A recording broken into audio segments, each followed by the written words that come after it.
Yes, we have Bastille here today. Please welcome Bastille.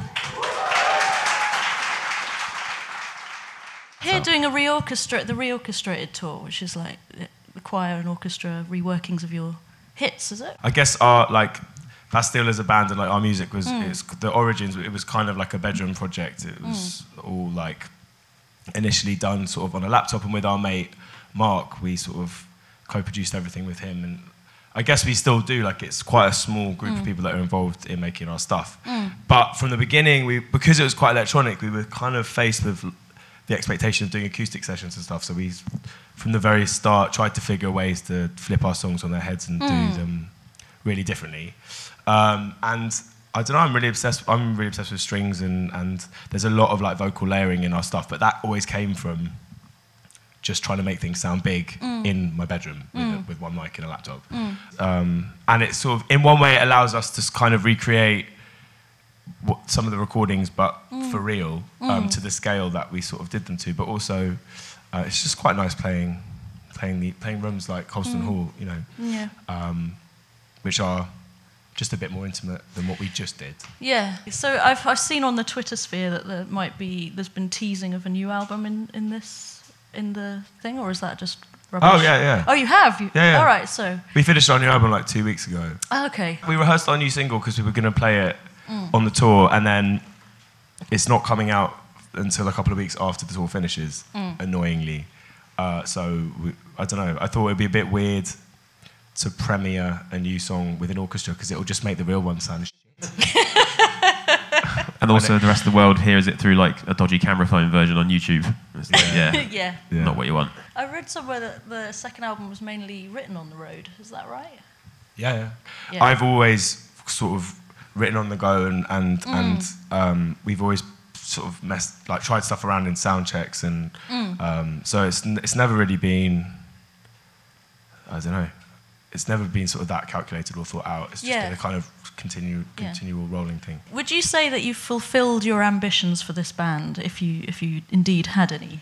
Or have you surpassed them? We all have slightly different ambitions, I think. For me, I grew up in London, and so I guess I would kind of chart like progress via the venues in London.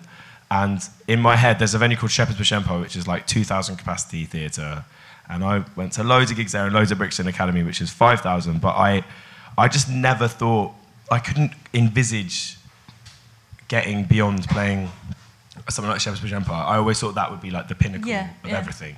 And we just were really, I guess a combination of different things, but felt really lucky with this band that we actually did 2 Shepherd's Bush Empires before our album came out, which was really... Before the first album? Yeah. Wow, right.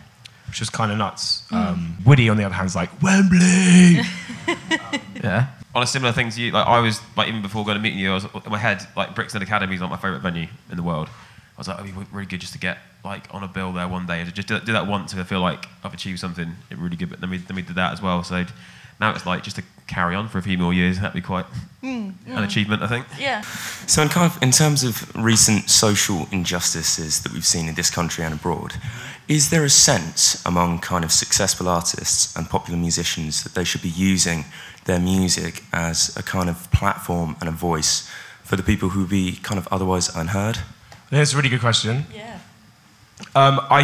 There isn't, I don't know, from my experience, from my tiny thin slice experience of being a musician, there's no like collective meeting of minds in terms of like, there's no like union of people that get together and share ideas. I think it's hard to not be preachy. Yeah. I think you can also forget sometimes people like music for like escapism too. Yeah. Maybe they don't always want to be reminded of what's wrong with the world the whole time. If it means that some of our fans bought the single and that money then went to charity, then that's, as far as we concerned, a positive thing. But yeah.